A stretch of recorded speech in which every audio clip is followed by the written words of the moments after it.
अस्सलामु अलैकुम वरहमतुल्लाहि वबरकातुहू। ये है दाता मस्जिद, मंगरा रोड की तरफ से भी रास्ता आता है और ये टैंकी वाली गली से रास्ता आ रहा है और ये दाता मस्जिद की तरफ रास्ता जा रहा है।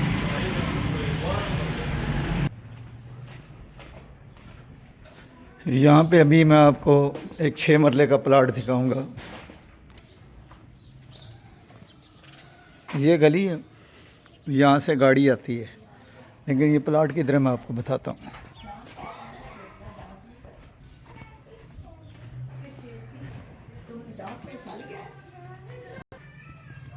ये 6 मरले का प्लाट है, ठीक है जी।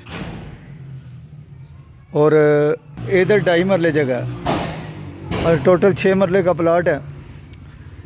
दाता मस्जिद के मतलब में करीब है ये, और एक गली ये है जिससे गाड़ी आएगी, ठीक है। वो भी आपको विज़िट कराते हैं। तो इसकी कीमत है 5 लाख रुपया मरला। ये देख लें। ये दूसरी तरफ अभी मैं आपको वीडियो दिखाऊंगा कि रास्ता किधर से आता है। 5 लाख रुपया मरला है, ठीक है जी।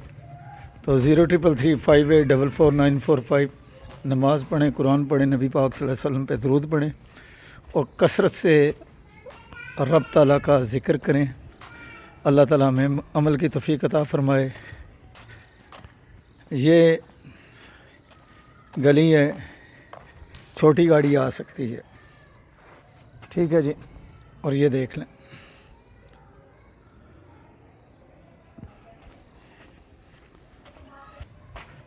यहाँ पे ये जगह 6 मरले, ठीक है जी। तो कीमत है 5 लाख रुपये मरला। 033358444945। ये क्यानी स्ट्रीट में है।